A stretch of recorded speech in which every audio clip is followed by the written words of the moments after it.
పత్రిక 3వ అధ్యాయము 10 నుంచి 14 వరకు చదువుకుందాం. ఫిలిప్పీయులకు రాసిన పత్రిక 3వ అధ్యాయం 10 నుంచి 14 చదవమ్మా. ఏ విధము చేతనైనను మృతులలో నుండి నాకు పునరుద్ధానము కలుగవలెనని మరణ విషయంలో సమానానుభవము గలవాడనై ఆయన పునరుద్ధాన బలమును ఎరుగు నిమిత్తమును ఆయన శ్రమలలో పాలివాడగుట ఎట్టిదో ఎరుగు నిమిత్తమును సమస్తమును నష్టపరుచుకొని వాటిని పెంట సమానముగా ఎంచుకొని ఇది వరకు నేను గెలిచితిని ఆయనను ఇదివరకే సంపూర్ణ సిద్ధి పొందితినైనను నేను అనుకొనుట లేదు గాని నేను దేని నిమిత్తము క్రీస్తు యేసు చేత పిలువ పట్టబడితినో దాన్ని పట్టుకొనవలెనని ప్రయత్నిస్తున్నాను. సహోదరులారా, నేను ఇది వరకే పట్టుకొని ఉన్నానని తలంచుకొనను. అయితే ఒకటి చేయుచున్నాను, వెనుక ఉన్నవి మరచి ముందున్న వాటి కొరకే వేగిరపడుచు క్రీస్తు యేసునందు దేవుని ఉన్నతమైన పిలుపునకు కలుగు బహుమానమును పొందవలెనని గురి యొద్దకే పరిగెత్తుచున్నాను. చాలమ్మా, చిన్న ప్రార్థన చేసుకుందాం. క్రీస్తునందు అతిమికిలిగా ప్రేమిస్తున్న మా దయగలిగిన తండ్రి, అత్యంత కృపగలిగిన మా దేవ, నీ అపారమైన ప్రేమను బట్టి, నీ అనుదిన వాత్సల్యతను బట్టి మమ్మలను ప్రేమిస్తూ కాపాడుతూ పోషిస్తూ నడిపిస్తున్నావయ్యా. అందుని బట్టి మీకు స్తోత్రాలు చెల్లిస్తున్నాం దేవా. రాత్రి కాలం అంతా కూడా నీ కృప హస్తాల కింద మమ్మలను కాచి కాపాడారు. ఉదయాన్నే లేచి నిన్ను స్తుతించి ప్రార్థించే భాగ్యంలో నడిపిస్తున్నారయ్యా. స్తోత్రాలు. ఇంతవరకు నీ బిడ్డలుగా ప్రభా మరి పాటలతో నిన్ను స్తుతించి ఉండగా ప్రభా, ఇదిగో ఈ విలువైన సమయంలో నీ సన్నిధిలో నీ సమ్ముఖమందు నీ మాటలు వినటానికి సిద్ధపడ్డాం. వినగల చెవులు గ్రహించే మనసు మాకు దయచేయండి. చెబుతున్న నన్ను మరుగుపరచండి. సమయోచితమైన జ్ఞానము మీరు దయచేయండి. పరిశుద్ధాత్మ సహాయము చెబుతున్న నాకు, వింటున్న వీరికి దయచేయమని ప్రార్థన చేస్తూ ఘనత మహిమ ప్రభావాలు మా ద్వారా మీరు పొందుకోమని క్రీస్తు నామంలో ఈ ప్రార్థన అడుగుచున్నాము తండ్రి. ఆమేన్. సమస్త ఘనత మహిమ ప్రభావములు మన అందరి తండ్రి అయిన దేవునికి, ప్రభువును రక్షకుడైన క్రీస్తు యేసు ద్వారా తరతరాలలో యుగయుగాలలో మహిమ ఘనత ప్రభావములు ఎల్లప్పుడూ ఆయనకే చెందును గాక. ఆమేన్. చేరి ఉన్న ప్రియులైన మీ అందరికీ మరొకసారి ఆ క్రీస్తు యేసు నామాన్న శుభాలు వందనాలు తెలియజేసుకుంటూ ఈ సమయంలో ఒక ఆత్మీయ పాఠాన్ని మనం నేర్చుకుందాం. ఎవరి సన్నిధిలో మనం కూడి ఉన్నాము, ఏ వాక్యం కోసం అయితే మనం కనిపెడుతున్నాము, ఏ వాక్యాన్ని అయితే చేతపట్టామో ఆ వాక్యం రెండంచుల గల ఖడ్గమై మన ఆత్మలను మూలుగులను విభాగించునంత మట్టుకు దూరుచు లోపాలను సరిచేస్తూ పరలోకానికి సిద్ధపరుస్తూ రాకడ కొరకు మరింతగా మనల్ని బలపరిచి స్థిరపరిచి రాకడకే సిద్ధపరుస్తూ ఉండగా వాక్యానికి సమయం ఇస్తున్న మనం మరింతగా అనేకమైన సంగతులు నేర్చుకోవటానికి ఇష్టపడి సిద్ధపడుతున్నాం. ఈ సమయంలో ఒక విషయం చెప్తాను. క్రైస్తవ్యం విస్తరిస్తుంది, సంఖ్య ప్రబలుతుంది, అనుదిన పరిచర్య అనేక చోట్ల జరుగుతూ నూతన ఆత్మను సంఘంలోనికి చేర్చబడుతుంది. చాలా సంతోషం. విస్తరిస్తున్న క్రైస్తవ్యాన్ని చూసి సంతోషించాలా, ఏమీ తెలియకుండానే ప్రభుని నమ్ముకుంటున్న వారిని చూసి బాధపడాలి. జాగ్రత్తగా అంటే ప్రభుని నమ్ముకున్నారా, ప్రభువుని తెలుసుకుంటున్నారా అంటే నమ్ముకున్నారు కానీ తెలుసుకోవట్లేదు. ఇదేంటండి, నమ్ముకోవటానికి తెలుసుకోవటానికి తేడా ఏంటండి అని అంటే, నమ్ముకోవటం అవసరాలకి, తెలుసుకోవటం రక్షణకి. అసలు ప్రభు దగ్గరికి వచ్చే వాళ్ళు మ్యాక్సిమం చాలా మంది క్రైస్తవులు, జాగ్రత్తగా వినండి, చాలా మంది క్రైస్తవులు ఎందుకు నమ్ముకుంటున్నారు అని అనగానే ఒకటే ఒక మాట, నా జీవితంలో ఆయన చేసిన అద్భుతమండి. ఏంటండి అని అంటే, ఏముంది, నాకున్న రోగం నుంచి, నాకున్న అప్పుల నుంచి, నాకున్న బాధల నుంచి, నాకున్న ఒత్తుల నుంచి, ఇవన్నిటి నుంచి నన్ను బయటపడేసాడండి. అందుకే నేను నమ్ముకున్నానండి. ఆ నమ్ముకున్న దేవుడు నన్ను వదిలిపెట్టలేదండి. నిజంగా చాలా దేవుడు గొప్పవాడండి అంట. సంతోషం. అందుకే నమ్ముకున్నామనంటే, అందుకే నమ్ముకున్నాం అన్నట్టుగా వారి సాక్ష్యాలు మనం వింటా ఉన్నాం కదా. నాకు గర్భఫలం లేదండి, ఈయన దగ్గరికి వచ్చే గర్భఫలం వచ్చిందండి. నాకు ఇల్లు లేదండి, ఈయన దగ్గరికి వచ్చాక ఇల్లు వచ్చిందండి. నాకు జాబ్ లేదండి, ఈయన నమ్ముకున్న తర్వాత నాకు జాబ్ వచ్చిందండి. సంతోషమే. నిజంగా చెప్తున్నాను, నమ్ముకున్న దేవుడు ఇస్తాడు. ఎంత విషయం ఏంటంటే ఆయనే ఇవ్వాలి, సాతాను గాడు ఇవ్వలేడు. నీకు అర్థమవుతుందా? సాతాను జాబ్ ఇవ్వగలడా? సాతాను ఇల్లు కట్టగలడా? సాతాను నీకున్న రోగాన్ని తీయగలడా? నేను ఒకటే చెప్తున్నాను, ఏమీ చేయలేని చేతగాని వాడు ఎవడైనా ఉన్నాడంటే అది వాడే. ఇంకా మరో విషయం చెప్పనా, దేవుని చేతిలో అమాయకుడు ఎవరండి అంటే వాడే. ఇదేంటండి బాబు వాడి గురించి సింపుల్ గా చెప్పారంటే, అవును బైబిల్ అదే చెప్పింది. మనకేమో సాతాను గురించి అంటే భయం, వాడే అన్ని చేస్తాడు అనుకుంటారు కదా. వాడు బలహీనుడండి. వాడి బలము బలగము ఎవరో కాదు, మనమే. వాడు మోసగిస్తున్నాడు, వాడు ప్రేరేపిస్తున్నాడు, వాడు మనల్ని మాయ చేస్తున్నాడు, భ్రమపరుస్తున్నాడు. క్రీస్తుని నమ్మేలా నమ్మకుండా, వాక్యాన్ని తెలుసుకునేలా తెలుసుకోకుండా, సత్యమును అడ్డగిస్తూ సత్యానికి ఎప్పుడు వాడు వ్యతిరేకంగా నిలబడితేనే ఉన్నాడు. ఎందుకు నేను విషయాలు చెప్పానంటే, ఏ క్రైస్తవునైనా మీరు కదిపితే వారి నోట రావాల్సిన మాట, ఆదిమ సంఘం ఏ మాట అందో ఆ మాట రావాలి. ఏంటండి అని అంటే, నేను ప్రభువుని నమ్ముకున్నానండి, ఎందుకో తెలుసా? పరలోకం వెళ్ళటానికి. పరలోకం వెళ్ళటానికి ఆయన రాజ్యంలో చేరితే నాకు అది చాలండి, నేను నిశ్చింతగా చనిపోయిన తర్వాత ఆయనతో పాటు ఉంటాకండి అని ఆదిమ సంఘం గర్వంగా చెప్పింది. మరి ఇప్పుడున్న సంఘాలు మూతులో మైకి పెట్టి సాక్ష్యాలు చెప్పిస్తుంటే వాళ్ళ నోట వచ్చే మాటలన్నీ ఇయే. అట్టుపళ్ళు, తర్వాత ఏమున్నాయి కదండి, ఏది దాన్ని ఏమంటారు, దానిమ్మ పళ్ళు, అబ్బాబ్బా మంచి బాగా ఫేమస్ అవుతుంది. ఈ మధ్యకాలంలో మల్లెపూలు కూడా ఫేమస్ అయిపోయాయి. చావుకున్నోటి అంటే ఏమో అవన్నీ కూడా ఫేమస్ అయిపోయి దేవునికి స్తోత్రం కలిగి ఉంది. కాబట్టి ఇది ఏంటో ఆశ్చర్యంగా ఉంది, కొత్తగా వింతగా ఉంది. బైబిల్ ఏం చెప్తుందో మనం ఏం చేస్తున్నామో ఇది చూస్తుంటే చాలా బాధగా అనిపిస్తుంది. ఎందుకు నేను విషయం చెప్పానంటే, ఒక తల్లి ఉందండి, ఆ ఇద్దరు కొడుకుల్ని యేసుప్రభు దగ్గర తీసుకొచ్చి ఇలాగందండి, ప్రభా వీడిని మంచి ఉన్నతంగా ఒక కలెక్టర్ చేసేవా, ఈ పక్కనేమో ఇంజనీర్ చేసేవా అని అడగలేదండి. మనం అలాగ అడుగుతాం కదా. ఆ తల్లి ఏమడుగుందో చూద్దాం ఒకసారి. ఆ తల్లి ఏమడుగుందో చూద్దాం. మత్తయి సువార్త 20వ అధ్యాయం 20వ వచనం చదవండి. యేసుప్రభు దగ్గర తీసుకొచ్చిన ఆ తల్లి, మత్తయి సువార్త 20వ అధ్యాయం 20వ వచనం.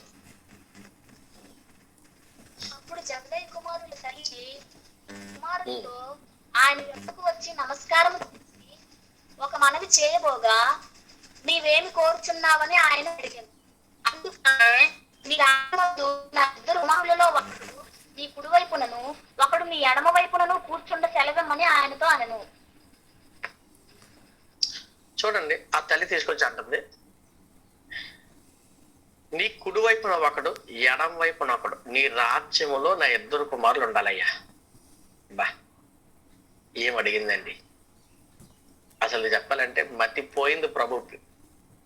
అక్కడ అంటాడు, నువ్వేమడుగుతున్నావు తెలుసమ్మా అన్నాడు. తెలిసాడు కదా ప్రభా. ఏమడుగా? నీ రాజ్యంలో నీ పక్కన ఒకరిని, కుడి పక్కన ఒకరిని, ఎడం పక్కన ఒకరిని.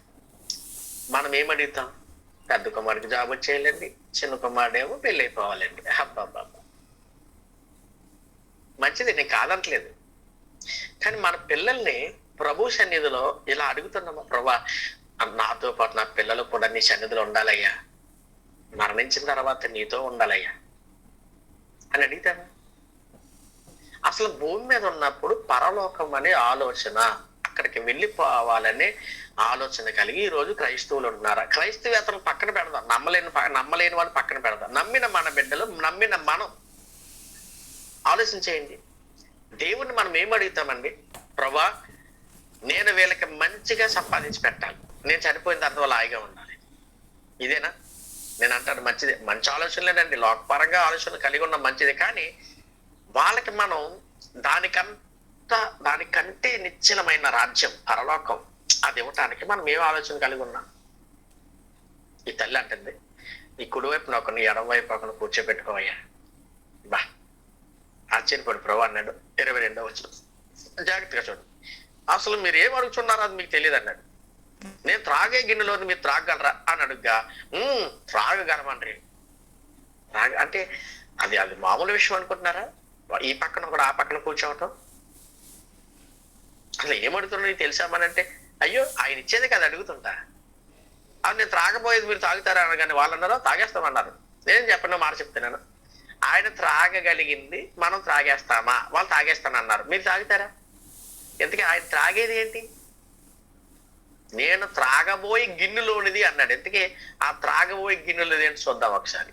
ఇదే మత్తయి వార్త, ఇదే మత్తయి వార్త 26వ అధ్యాయము 26వ అధ్యాయం 36 నుంచి చదవమ్మా, త్వరగా ఫాస్ట్గా చదవాలి. 26వ అధ్యాయం 36వ వచనం. ఇదే మత్తయి వార్త 26వ అధ్యాయం 36వ వచనం. వారితో కూడా గెత్సెమనే అన్న చోటికి వచ్చి, నేను అక్కడికి వెళ్లి ప్రార్థన చేసి వచ్చే వరకు మీరిక్కడ కూర్చుండని శిష్యులతో చెప్పి, పేతురు జబ్దయి ఇద్దరు కుమారులను పెట్టుకొని పోయి దుఃఖపడుటకును చింతాక్రాంతుటకును మొదలు పెట్టెను. అప్పుడు యేసు మరణమొక్కంతగా నా ప్రాణం బహు దుఃఖములో మునిగి ఉన్నది, మీరు ఇక్కడ నుంచి నాతో కూడా మెలకువగా చెప్పి కొంత దూరము వెళ్లి సాగిలపడి, నా తండ్రి, సాధ్యమైతే ఈ గిన్నె నా యొద్ద నుంచి తొలగిపోనిము, అయినను నా ఇష్ట ప్రకారము కాదు, నీ చిత్త ప్రకారమే కాని సాధించెను. చాలమ్మా, చాలు. ఎందుకు చదివించాడంటే, మరణమగునంతగా తన ప్రాణాన్ని దుఃఖపరుచుకుంటూ దుఃఖములో మునిగిపోయి కన్నీళ్లు విడుస్తూ ఏడుస్తూ ఉంటే ఇలా ప్రార్థన చేశాడంట. నా తండ్రి, 39వ వచనం, సాధ్యమైతే ఈ గిన్నె నా యొద్ద నుండి తొలగించవా? ఏంటి ఆ గిన్నె? నా గిన్నెలోనే తాగుదురా అన్నారు కదా. ఏంటి ఆ గిన్నె తెలుసా? మరణం. నేను మరణించినట్లు మీరు మరణిస్తారా? అప్పుడే నా పక్కన కూర్చోగలరు. నేను బ్రతుకుతున్నట్టు మీరు బ్రతకగలరా? అప్పుడే నా రాజ్యంలో ఉండగలరు అన్నాడు. తాగేస్తామన్నారు వాళ్ళు. ఎందుకు ఏం తాగేస్తారు చెప్పండి? ప్రభువులా మరణిస్తే, ప్రభు కొరకు మరణిస్తే, తమ ప్రాణాన్ని త్యాగం చేస్తే అది సాధ్యమే అన్నాడు. వాళ్ళు త్రాగగలము అన్నారు. వాళ్ళు ఎవరండి? ఈ జబదయి కుమారులు ఎవరనంటే ఎవరో కాదు, ప్రకటన గ్రంథం రాసిన యాహాను సువార్త రాసిన యాహాను, మొదటి యాహాను, రెండవ యాహాను, మూడో యాహాను రాశారు కదా పత్రికలు. ఆ యాహాను ఇద్దరు కుమారులు ఒకడు. ఇక రెండో కుమారుడు ఎవరండి అని అంటే ఆయన ఎవరో కాదు, శిష్యుడైన యాకోబు. ఈ యాకోబు ఎవరనంటే అపోస్తలుల కార్యాలు చూద్దాం. అపోస్తలుల కార్యాలు 12వ అధ్యాయం 1-2 వచనాలు చదవమ్మా, త్వరగా చదవాలి. అపోస్తలుల కార్యాలు 12వ అధ్యాయం 1-2 వచనాలు.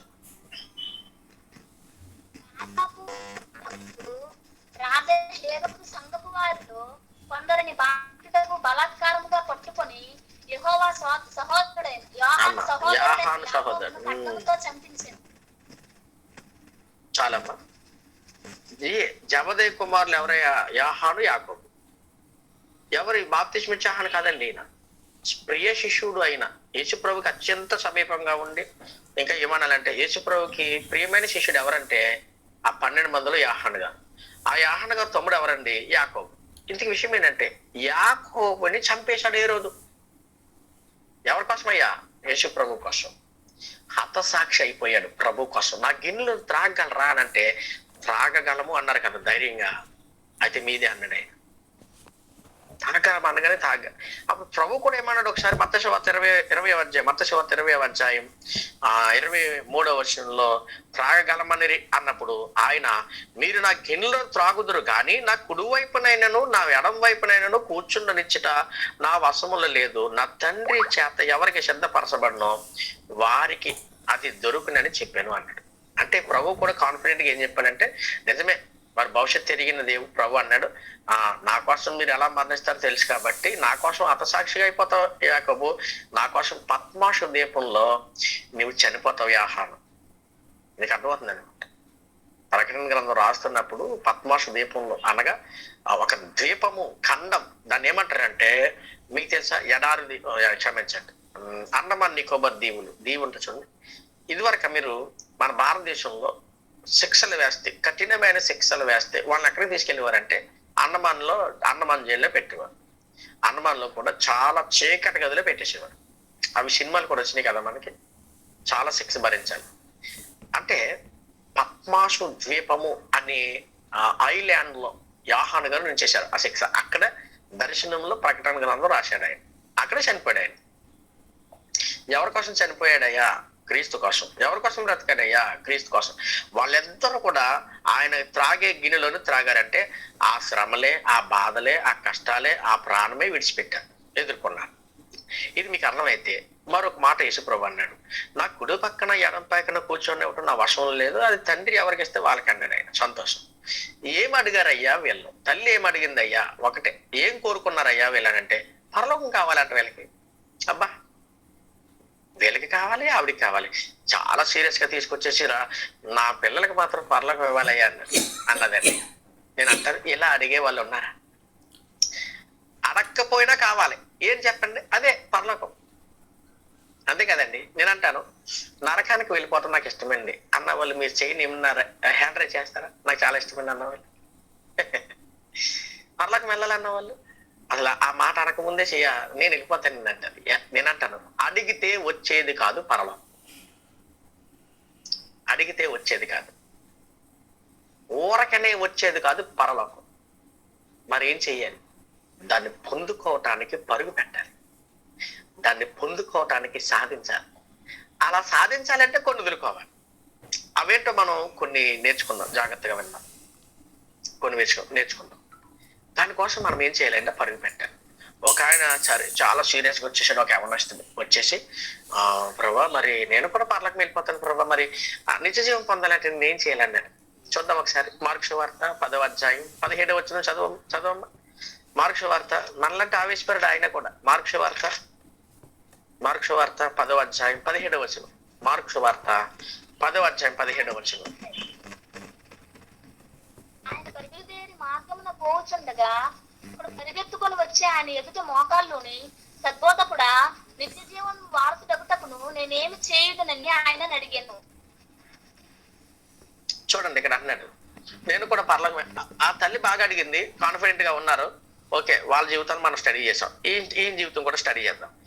ఇక్కడ అంటున్నాడు, సద్బోధకుడా, నిత్య జీవానికి వారసుని అవ్వాలంటే, నేను పరలోకం చేరాలంటే నేను ఏం చేయాలన్నాడు.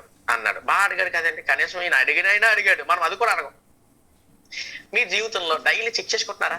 డైలీ విశ్వాసాన్ని చెక్ చేసుకుంటారా? ఈ రోజు నేను ఎలా ఉంటాం, వాళ్ళు పరలోకం వెళ్ళగలనా? ప్రభు చెంతకు చేరగలనా? లేదా నేను ఇలా ఉంటే నరకానికి వెళ్ళిపోతానా? ఎవ్రీడే మీరు చూసారా? బండి ఉంటుంది కదండి, బళ్ళు, కార్లు. అమ్మ మూట్లో పెట్టుకోమ్మా, వాక్యం చదువుతున్నప్పుడే మూట్లో తీయమ్మా, ఫుడ్ డిస్టర్బెన్స్ ఉంది. Very good.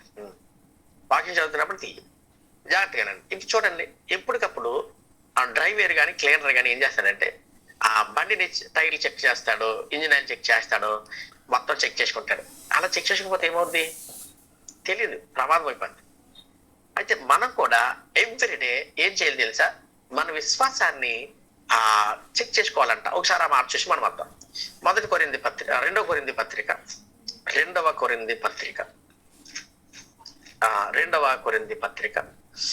13వ అధ్యాయం 5వ వచనం చదవండి. 2వ కొరింథీ పత్రిక 13వ అధ్యాయం 5వ వచనం త్వరగా. మీరు విశ్వాసము గలవారా ఉన్నారో లేదో మిమ్మల్ని మీరే శోధించుకొని చూసుకోండి, మిమ్మల్ని మీరే పరీక్షించుకోండి. మీరు భ్రష్టులు కాని ఎడల యేసుక్రీస్తు మీలో ఉన్నాడని మిమ్మల్ని మీరే గుర్తించగలరా? మిమ్మల్ని గుర్తి మీరే ఎరుగరా? కంటిన్యూషన్. మేము భ్రష్టులము కాని మీరు తెలుసుకుందు, మేము భ్రష్టులము కామని మీరు తెలుసుకుందురని నిరీక్షించుచున్నాను అన్నాడు. అంటే అర్థం ఏంటంటే ఎవ్రీడే మీరు చేయవలసింది ఒకటే, ఏంటంటే మీ విశ్వాసాన్ని మీరు శోధించుకుని చూసుకోండి, మిమ్మల్ని మీరే పరీక్షించుకోండి. అలా చేయకపోతే ఏమవుతారు? మీరు భ్రష్టులు అయిపోతారు. యేసుక్రీస్తు మీలో ఉన్నాడన్న విషయం మీకు ఇంకా అర్థం కాదు, మీరు భ్రమలో ఉండిపోతారు. అంటే ఫెయిత్ఫుల్ విశ్వాస జీవితంలో ఈ రోజు నేను దేవుని మీద ఆధారపడి ఉన్నానా లేదా లోకం మీద? ఈ రోజు పరలోకం వెళ్ళాలనే ఆలోచన కలిగి ఉన్నానా లేదా నేను దారి తప్పుతున్నానా? ఇది చెకింగ్. అంటే నేనేమంటానంటే, ఇతడు కనీసం దేవుని యేసుప్రభు దగ్గరికి వచ్చి అన్నాడు, అయ్యా మరి నిత్య జీవంకి వెళ్ళాలనుకుంటున్నాను అయ్యా, మరి నేను ఏం చేయాలి అని అడిగాను. మనం అడుగుతామండి, పాస్టర్ గారిని అడుగుతామా పరలోకం వెళ్ళాలంటే నేను ఏం చేయాలి? అడుగుతామండి. అసలు ప్రభు దగ్గర ప్రార్థన చేసినప్పుడు కనీసం అడుగుతామా, ప్రభా నేను నీ దగ్గరికి వచ్చేస్తాను ప్రభా, నేను ఉండలేను ప్రభా అని అంటాం. ఎప్పుడంటాం తెలుసా? మంచం మీద ఉన్నప్పుడండి, రోగంతో ఉన్నప్పుడు అంటాం. నిన్న రాజమండ్రి హాస్పిటల్కి వెళ్ళాం ప్రార్థన చేయటానికి. ఒక ఆమెకు బాగాలేదు, ఒక అతనికి అయితే యాక్సిడెంట్ అయింది. మేము దర్శించి ప్రార్థన చేయడానికి వెళ్తే ఆమెకి బ్రెయిన్ లో బ్రెయిన్ లో కొంచెం గాల్ బ్లాడర్స్ అన్నమాట. దాన్ని ఏమంటారంటే క్లాట్ అయ్యే పరిస్థితి ఉందంట. ఆమె కొంచెం కామాలోకి వెళ్ళిపోయి ఆమె పిచ్చి పట్టినట్టుగా మాట్లాడింది. మంచి విశ్వాసం మీకులాగా మనకులాగా. అయితే ఆమె అంట ఆ ఆ ఆ స్థితిలో ఆ విపరీతమైన తలపోటు వచ్చేసి వాంతులు అవుతూ ఉంటే చాలా బాధపడుతుంటే ఇలా అన్నదంట, ప్రభా నీ దగ్గర తీసుకో ప్రభా, నేను ఉండలేను ప్రభా, నేను వచ్చేస్తాను ప్రభా అన్నదంట. ఇదేంటండి అని నేను ఏమంటానంటే, ఎప్పుడంటాం తెలుసా? బ్రతుకున్నప్పుడు అంటామా? అదే బ్రతుకున్నప్పుడు, ఐ మీన్ ఆరోగ్యం ఉన్నప్పుడు అంటామా? సిద్ధపడతామా? చెక్ చేసుకుంటామా? ఆవిడ అన్న తర్వాత బ్రతుకున్నప్పుడు కూడా ఇట్లా మాట్లాడారు. అది ఆరోగ్యం ఉన్నప్పుడు కూడా ఇలా అనరేమనుకున్నా. గుర్తొచ్చింది కాబట్టి చెప్తున్నాను. నేను ఎవరు చెప్తున్నాను, మనము మన ధ్యాస, మన ఆలోచన, మన నడవడిక, మన మనం మన దాన్ని ఏమంటారంటే ప్రతి అడుగులో పరలోక వైపు వేసే అడుగులో ఉండాలి. అందుకని పౌలు అంటాడు, పైనున్న వాటిని వెతకండి, కిందున్న వాటిని కాదు. భూ సంబంధమైన వాటి మీద మనసు ఉంచకండి. మన పౌరస్థితి పరలోకంలో ఉంది, అక్కడికి వెళ్ళిపోవాలి, అక్కడ కనిపెడుతున్నాం మనం అని అంటాడు. అంటే క్రైస్తవుడికి ఉండవలసిన మనసు భూమి మీద బ్రతుకుతున్నా నేను పరలోకానికి వెళ్ళిపోవాలి. ఈ ఆలోచన ఎంతమంది క్రైస్తవులకు ఉంది? లేదు కదండి, నిజంగా లేదు. 7 వారాల నగలు పెట్టుకున్నట్టు హైందువులు 7 వారాలు ఎక్కడైతే అభివృద్ధి చెందాక పరిగెడుతున్నారు. అందుకని మీ సైడ్ కూడా ఉన్నారండి? ఉన్నారా? లేదు తమ్ముడు, మన వైపు లేదు. ఈ వారాల్లో బ్యాచ్ లేదు లేదు, మన వైపు లేదు, మా వైపు లేదు. సరే, వారాలు లేకపోతే మీకు స్వస్థతలు ఉన్నట్టున్నాయి అక్కడ. స్వస్థతలు కూడా లేవు తమ్ముడు, స్వస్థతలు కూడా లేవు అంతగా. ఆ బ్యాచ్ ఇటు రాలేదు. సూపర్ సూపర్, వచ్చేస్తలేదండి. లేవు కదా, ఇక అది వస్తాయి. బ్రాంచులు మొదలైనట్టు ఉన్నాయి. సరే సరే, మంచిది. అంటే ఎక్కువ శాతం దేని మీద డిపెండ్ అయిపోయారయ్యా అని అంటే, వాక్యం మీద కన్నా, పరలోకం మీద కన్నా, లోకం మీద, వచ్చిన కష్టం మీద, వచ్చిన బాధల్లో ఇవే పోవాలనుకుంటున్నాం కానీ, ఇవి పోతేనే బాగుండు అనుకుంటున్నాం కానీ, ఇవి మనం పోయిన తర్వాత ఎక్కడికి వెళ్తాం, ఎక్కడ ఉండాలి అన్న నిత్య జీవం గురించి ఆలోచన లేదండి. నిజంగా మనం చాలా జాగ్రత్తగా ఆలోచిస్తే ఈయన కనీసం ఆలోచన కలిగి ఉంది.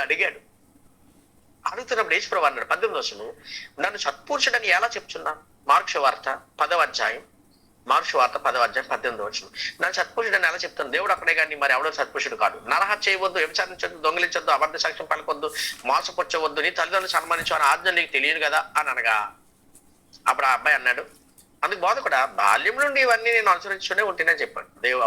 యేసుప్రభువు అన్నాడప్పుడు, యేసు అతను చూసి అతను ప్రేమించి, అంటే ఆజ్ఞలు పాటించే వాళ్ళంటే ప్రభుకి చాలా ఇష్టం అండి. నిజంగా ఓ విషయం చెప్తాను, బాల్యము నుండి ఇవన్నీ అనుసరిస్తున్నాడంట. అది అబద్ధం అయితే ప్రభు అతను ప్రేమిస్తాడా? లేదు. ఆశ్చర్యం ఏంటి చెప్పిన, ఇతరుల్లో మెచ్చుకోవాల్సిన విషయం ఏంటంటే, నరహత్య చేయట్లేదు, వ్యభిచారం చేయట్లేదు, దొంగిలించట్లేదు, అబద్ధ సాక్ష్యం పలకట్లేదు, మోసం చేయట్లేదు, తల్లిదండ్రులు సన్మానిస్తున్నాడు. నిజంగా వాట్సాప్ చెప్పాలి ఈయనకి.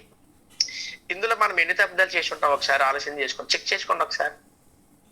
అమ్మ పుట్టిన కాడి నుంచి ఇంతవరకు కనీసం స్కూల్లో, కాలేజీల్లో పక్కోడు పుస్తకం, పెన్ను దొంగిలించలేదా?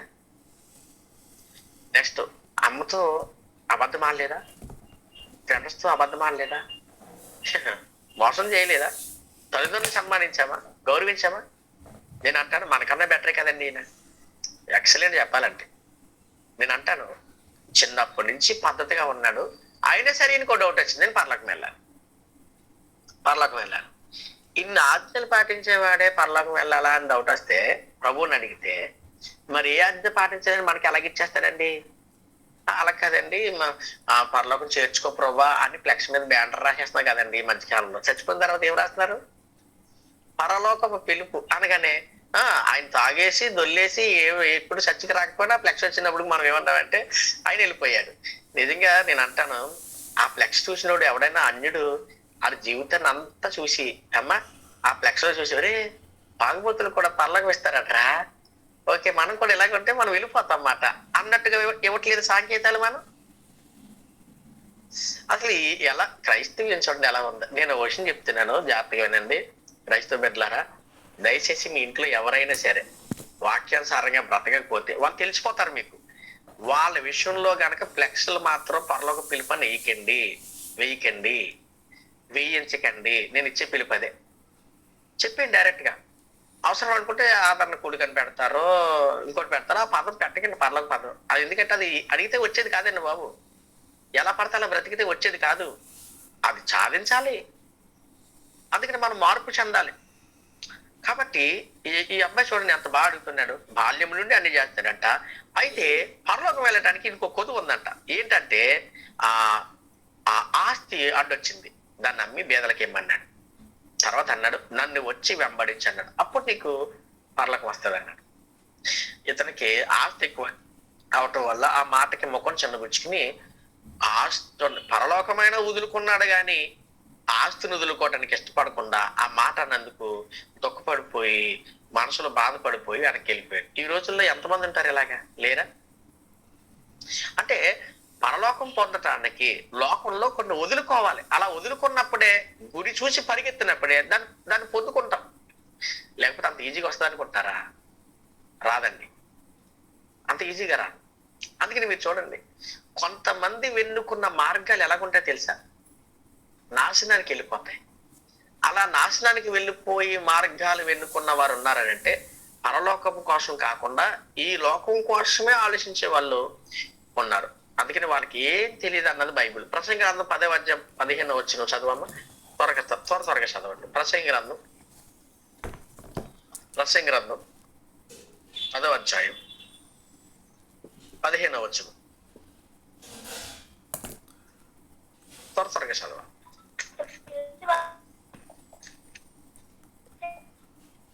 నీ మాట కట్ అవుతుందమ్మా.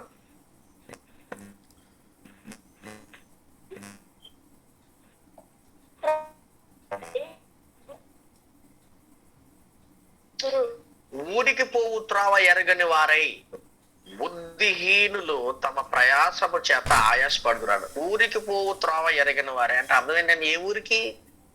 మీరున్న ఊరికి కాదు, ఆలూరికి ఏలూరికి కాదు. ఏ ఊరికనంటే పరలోకం అనే ఊరు.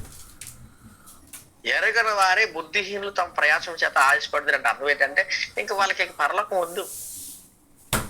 అందుకని మీరు చూడండి, పరలోకం వద్దు, మరి ఏం కావాలి? లోకమే కావాలి. మరి పరలోకం కావాలన్న వారు ఎలాగ ఆలోచిస్తారండి? ఎబ్రి పత్రిక 11వ అధ్యాయం 15వ వచనం చదువమ్మ. ఎబ్రి పత్రిక 11వ అధ్యాయం 15వ వచనం. ఎబ్రి పత్రిక 11వ అధ్యాయం 15వ వచనం. ఎబ్రి పత్రిక అమ్మ తీసావా? వారు ఏ దేశం నుండి వచ్చారో ఆ దేశమును జ్ఞాపకం ఉంచుకున్న ఎడల మరలా వెలుటకు వారికి వీలు కలిగి ఉండును. అయితే వారు మరీ శ్రేష్టమైన దేశమును.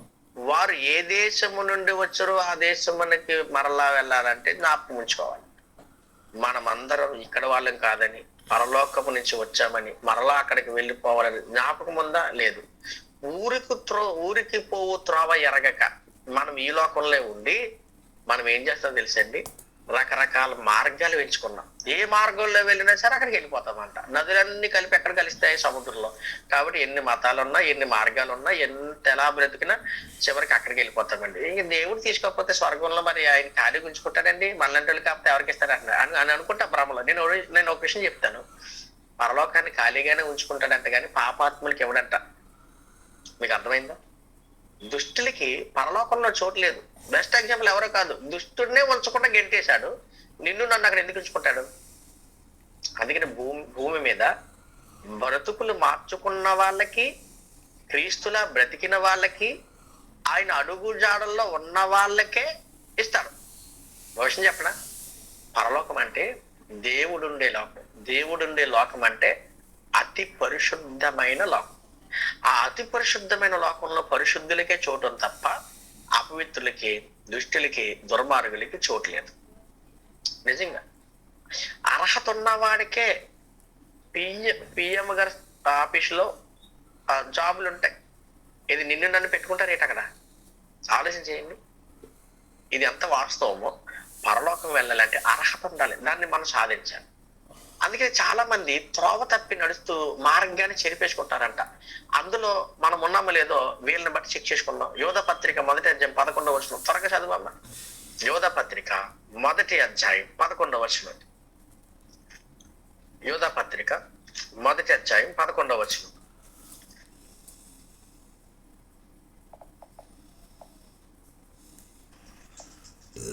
వారు కయీను నడిచిన మార్గంలో నడిచిరి, బహుమానము పొందవలనని బిలాము నడిచిన తప్పు త్రోవలో ఆతురముగా పరుగెత్తిరి. కోరహు చేసినట్టు చాలమ్మా, తిరస్కారము ఇక్కడ చేసి చెప్తాను. నశించుదురు. అయ్యో వారికి శ్రమ. ఎవరికి శ్రమ? శ్రమ అంటే అర్థమైంది తెలుసా? వాళ్ళు ఎన్నుకున్న మార్గాల గుండా నడిస్తే నరకానికి వెళ్ళిపోతున్నారు. వారికి శ్రమ.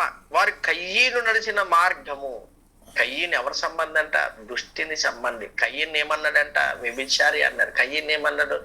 దుష్టుడు అన్నాడు. కయ్యని ఏమన్నాడు? లోక సంబంధి అన్నాడు. కయ్యను వలె మనం నడిస్తే, మరొక మాట చెప్తాడు, బహుమానము పొందవలనని బిలాము నడిచిన త్రోవ, తప్పు త్రోవ. బిలాము బహుమానం కోసం ఇశ్రాయేలు ప్రజలను శపించడానికైనా వెంటలే.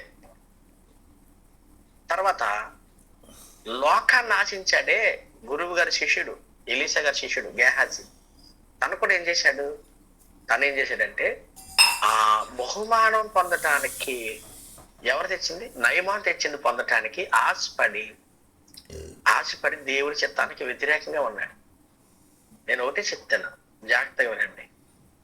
మనం పరలోక ప్రయాణంలో ఇటువంటివన్నీ అడ్డు తగిలితే మనకి, అందులో నేత్రాస, శరీరాస, దేవపుడమ్ము, ఇంకా చెప్పాలనంటే మనకి మనం ఏదైతే ఇష్టపడుతున్నామో అది అడ్డు కావచ్చు, అది అడ్డు రావచ్చు. దాన్ని అంతటిని అధిగమించాలంటే, దాన్ని అంతటిని మనం ఓడించాలంటే మన గురి పరలోకం వైపు ఉండాలి. అందుకనే పౌలు అంటాడు ఫిలిప్పీ పత్రిక 3వ అధ్యాయం 10వ వచనం. ఫిలిప్పీలకు రాసిన పత్రిక 3వ అధ్యాయం 10వ వచనం చదవమ్మా. ఏ విధము చేతనైనను మృతులలో నుండి నాకు పునరుద్ధానము కలుగవలనని ఆయన మరణ విషయంలో సమానానుభవము గలవాడనై ఆయనను ఆయన పునరుద్ధాన బలమును ఎరుగు నిమిత్తము ఆయన శ్రమలలో పాలివాడినగుట ఎట్టిదో ఎరుగు నిమిత్తమును సమస్తమును నష్టపరుచుకొని వాటిని పెంటతో సమానముగా ఎంచుకొంచున్నాను. ఇది వరకే నేను గెలిచితినని అయినను, ఇది వరకే సంపూర్ణ సిద్ధి పొందితినని అయినను నేను అనుకున్నట్లేదు గాని, నేను దేని నిమిత్తము క్రీస్తు యేసు చేత పట్టబడితేనో దానిని పట్టుకొనవలనని పరిగెత్తుచున్నాను. సహోదరులారా, నేను దేని విషయంలో, ఆ మాట చూడండి, అండర్లైన్ చేసుకోండి. నేను దేని విషయములో క్రీస్తు యేసు చేత పట్టబడుతునో దాన్ని పట్టుకొనవలనని పరిగెడుతున్నాను. దేని నిమిత్తం? చూడండి, క్రీస్తు యేసు చేత పట్టబడ్డాడు. ఎందుకు చేసిన తెలుసా? ఒక మాట అన్నాడు. ఎందు నిమిత్తం అంటే 10వ వచనంలో, ఏ విధము చేతనైనను మృతుల్లో నుండి పునరుద్ధానం కలగాలి. అంటే చచ్చిపోయిన నేను బ్రతకాలి, క్రీస్తుతో కూడా ఉండాలి, క్రీస్తులా లేవాలి. అదే నా గురి, అదే నా ఆలోచన. ఇంకేమన్నాడు చూడండి 11వ వచనం, ఆయన మరణ విషయంలో సమాన అనుభవం గలవాడనై ఆయన పునరుద్ధాన బలమును ఎరుగు నిమిత్తం. అంటే అర్థం ఏంటి? నాకు ఒకటి అర్థమైంది యేసుక్రీస్తులో అన్నాడు. ఏమర్థమైందయ్యా అని అంటే పౌలు అన్నాడు, ఆయన పునరుద్ధాన బలం. అంటే చచ్చిపోయిన వ్యక్తులు బ్రతకటం అసంభవం అయితే యేసుక్రీస్తుకి అది సాధ్యమైంది. ఎలా సాధ్యమైంది? తత్వవేత్తలతో వాదించాడు, జ్ఞానులతో వాదించాడు, సైంటిస్టులతో వాదించాడు పౌలు. తెలుసా మీకు? కొందరు అన్నారు మృతుల్లో నుంచి తిరిగి లేవటం అసంభవం అన్నాడు. అది ఎలా కాదో నిరూపించాడు పౌలు. అసలు మీకు చెప్పాలనంటే ఆ టైంలో సైంటిస్టులకి ఎవరుండేవారంటే ఈ తత్వవేత్తలు, అరిస్టాటిల్ కానీ, గెలీలియో కానీ, ఇంకా చెప్పాలంటే చాలా మంది యేసుక్రీస్తు పూర్వానికే ఈ తత్వవేత్తలు వచ్చారు. ఈ తత్వవేత్తలు ఎవరనంటే వీళ్ళు దైవ మార్గాన్ని బోధిస్తారు, అసత్యాన్ని బోధించి సత్యంగా మలిచేస్తారు. వీళ్ళ వల్ల చాలా ఎదుర్కొంటాడు పౌలు. గలతీ పత్రికలో తర్వాత మనం ఆల్రెడీ మనం ఎఫ్ఎఫ్ఆర్ గురించి మాట్లాడుకున్నప్పుడు కూడా ఆ కొలసీ సంఘం ఆ సమస్యతోనే బాధపడ్డది అని చెప్పినప్పుడు క్రీస్తు ఔన్నత్యాన్ని గొప్పగా చెప్పింది ఎవరై అంటే పౌలు. నేనేమంటానంటే క్రీస్తు పునరుద్ధాన బలాన్ని ఎరిగాడు, ఆ పునరుద్ధానం కలగాలని ఆశించాడు, దానినే యేసు చేత పట్టబడ్డాడు, దాన్ని పొందుకోవటానికి పరిగెత్తాడు. మీకు అర్థమైతే ఈయన అన్నాడు 13వ వచనం, నా సహోదరులారా నేను ఇదివరకే పట్టుకొని ఉన్నానని తలంచుకున్నాను. అయితే ఒకటి చెప్తున్నాను, ఆ దాన్ని పట్టుకోవటానికి వెనకున్న మరుస్తున్నాను, ముందున్న దానికోసం పరిగెడుతున్నాను. వెనకున్నామంటే అర్థం ఏంటండి? సరే వెనకాల ఏదో అయిపోయింది, అది అయిపోయింది. ఎప్పటికైనా కొన్ని ఆలోచనలు మార్చుకున్నామా? ఇప్పటికైనా మన పరుగు పరలోకం వైపు ఉందా, లోకం వైపు ఉందా?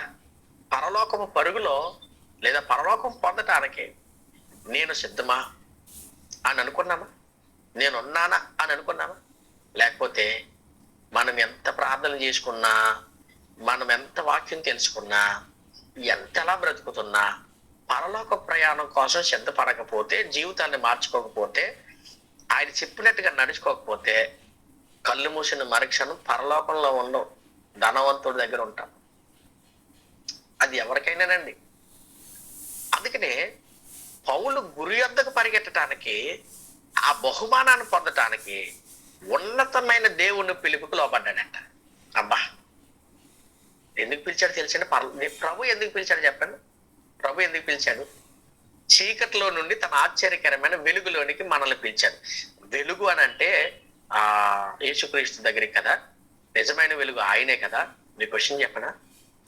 ఎవరో సమీపింపరాని తేజస్సు, ఆయన నివసించే చోటు. ఆ తేజస్సులో నిన్ను నన్ను తీసుకెళ్ళటానికి ప్రభు ఈ లోకానికి వచ్చింది.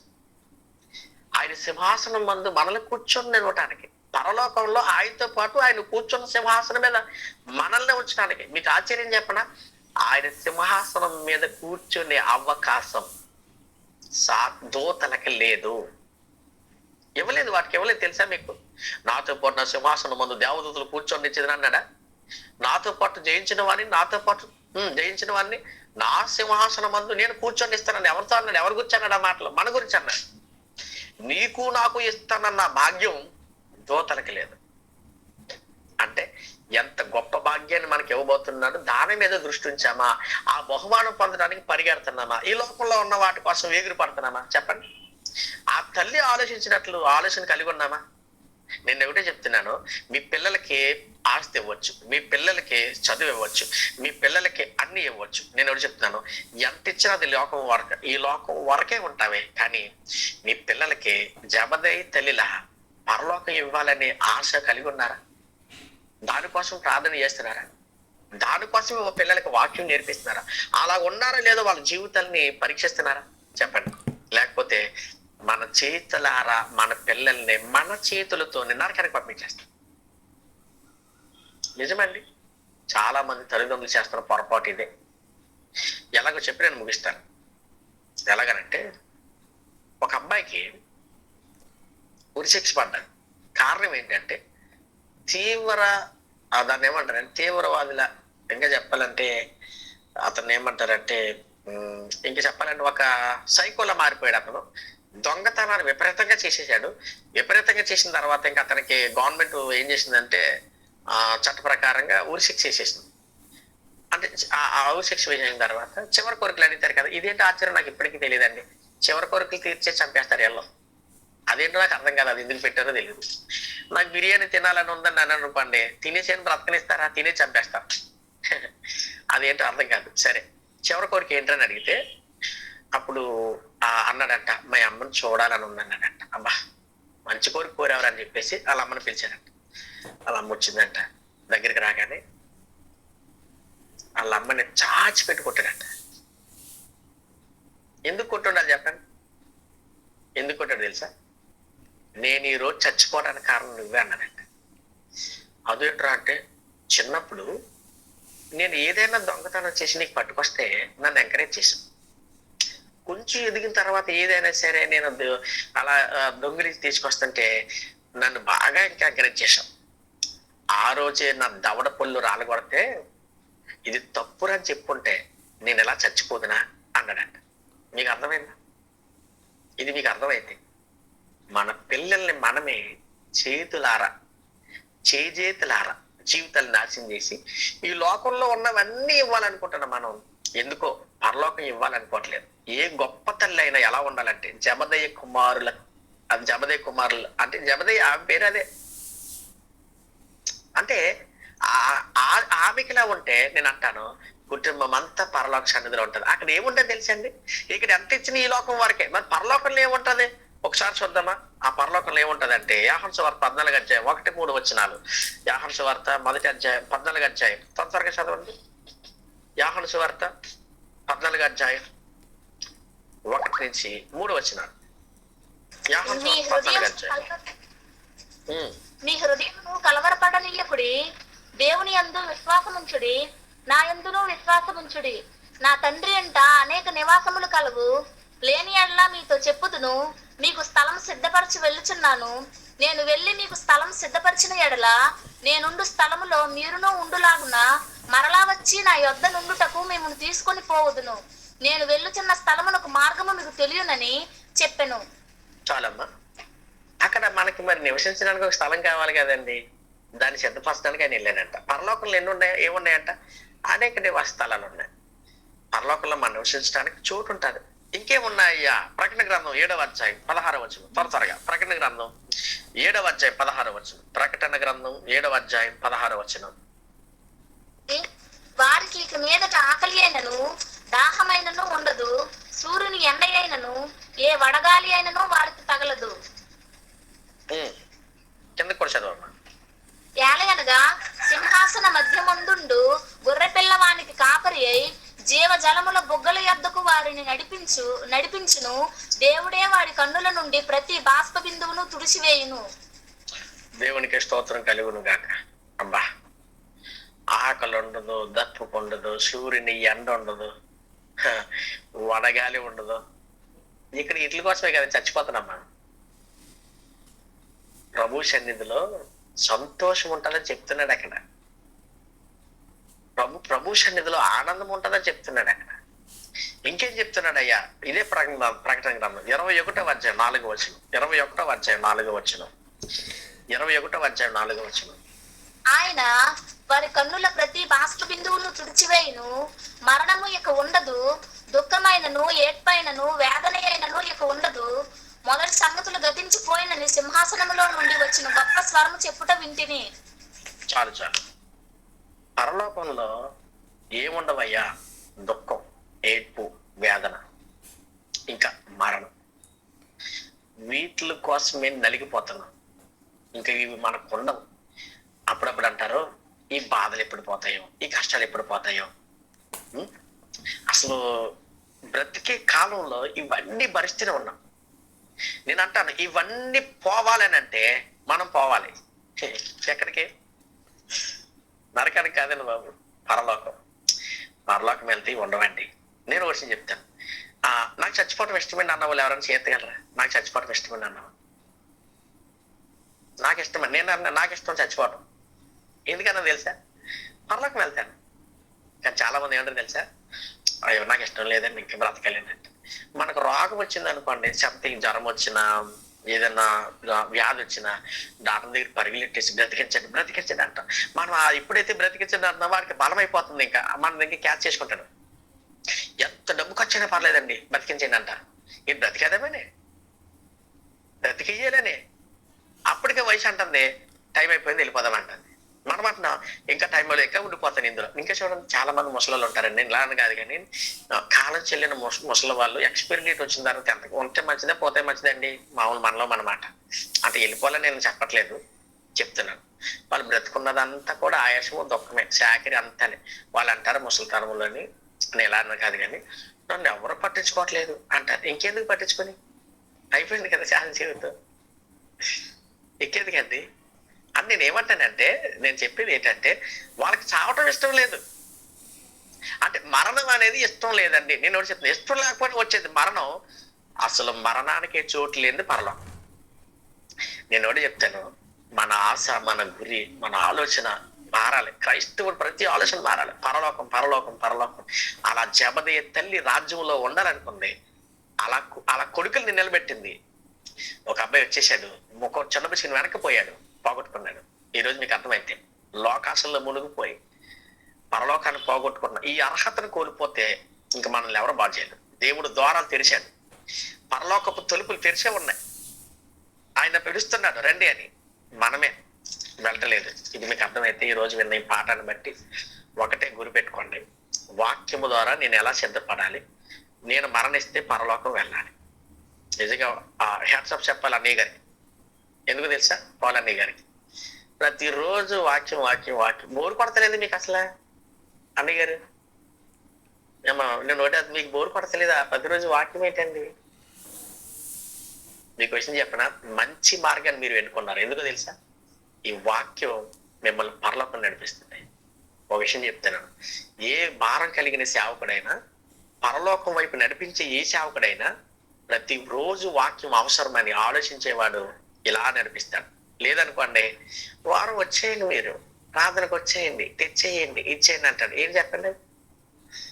అప్పుడు ఏం చేస్తాడు తెలుసా? తీసుకుపోతాడు, ఆయనతో పాటు తీసుకుపోతాడు. చివరికి మాట చెప్పి ముగిస్తాడు. కొంతమంది ఎలా ఉన్నారంటే సేవకులు, పరలోకం గురించి ఉండదు, అంత లోకమైన బోధలే. ఆయన చనిపోయాడంట, అంతకుముందు చనిపోయిన విశ్వాసి, ఆ సంఘ విశ్వాసం నరకంలోకి వెళ్ళిపోయాడంట. నరకంలోకి వెళ్ళిపోతే ఆ తర్వాత పాస్టర్ గారు కూడా చనిపోయి నరకానికి వచ్చాడంట. వస్తే అప్పుడు అన్నాడంట, అయ్యగారు మీరు ఎక్కడికి రావటం ఏంటి అన్నాడంట. అర్థమైందా మీకు? మీరు ఇక్కడికి రావటం ఏంటి అంటే ఎలా ఉంటుంది? అప్పుడు విశ్వాసం ఏమనుకున్నాడు? కనీసం నేను వెళ్ళకపోయినా ఆయన వెళ్తాడు అనుకున్నాను. ఆయన వెళ్ళిపోయాడు ఎక్కడికి? పరలోకం కాదు, నరకాన్ని. ఎక్కువ మాట్లాడకరా నాయన, ఇప్పుడే బిషప్ గారిని చూశాను అక్కడ అన్నాడంట. బిషప్ అంటే ఎవరండి? వీళ్ళు పెద్ద పాస్టర్ గారు. నేను ఎలా అన్నాను కాదు కానండి, నేను ఒక మాట చెప్తాను. అందరూ మంచి బోధకులేనా? అందరూ సత్యం బోధిస్తారా? లేదు కదా. బైబిల్లో కూడా ఏం చెప్పాడు? అబద్ధ బోధకులే చెప్పాడు, దొంగ బోధకులే చెప్పాడు. మరి వాళ్ళు మనం టచ్ చేసుకోమా? అవి మనకి ఏం వద్దా? నేను ఒక విషయం చెప్తాను, మీ మేలు కోరేవాడు వాక్యంలో ఉన్నట్టుగా చెప్పి గద్దించి పరలోకానికి సిద్ధపరిచేవాడు ఎవరైనంటే వాక్యానుసారమైన సత్య బోధలో నిలిపేవాడు. అందులో పాలన్నీ గారు అంటూ నాకు చాలా సంతోషం. అందులో మీరు గమనించలేదు, ఎవరిని పడితే వాళ్ళు తీసుకొచ్చి చెప్పించేమంటే చెప్పేస్తారని చెప్పించేస్తాడండి ఆయన. అసలు విషయం చెప్పాలంటే నన్ను మీ మధ్యకి వాక్యం చెప్పడానికి పిలవటానికి నన్ను చాలా సార్లు పరిశీలించుంటాడు ఆయన. చర్చ చేశాడు, తమ్ముడు ఎలా చెప్తున్నాడు, ఎలా నడుచుకుంటున్నాడు, కరెక్ట్గా చెప్తున్నారు లేదా, ఈయనకి అవకాశం ఇద్దాం లేదా అన్న గారు. అంతే కదండి. అంటే నేనేమంటానంటే ఒక బోధలో నడిపిస్తున్నప్పుడు ఇది పరలోకపు బాటలా ఉంటుందా లేదా లోకానుసారంగా ఉంటుందా అని ఒకటికి నేను చాలా చెక్ చేసుకుంటాను. నేను అదే చెప్తున్నాను, మన ఆత్మను రక్షించే శక్తి వాక్యాన్ని అనుకుంటే ఆ వాక్యమే మనం ఎప్పుడు నిత్యం మన హృదయంలో ఉంచుకుంటే పాపం చేయకుండా, అది మనల్ని ఏం చేస్తుంది అంటే హృదయంలో ఉంచుకుంటే పాపం చేయకుండా కాపాడితే మనల్ని సిద్ధపరిచి స్థిరపరిచి పరలోకంలో నడిపించేది ఆ వాక్యం. అంటే ఆ వాక్యాన్ని చేతపట్టిన పౌలు కూడా తను కాపాడుకుంటే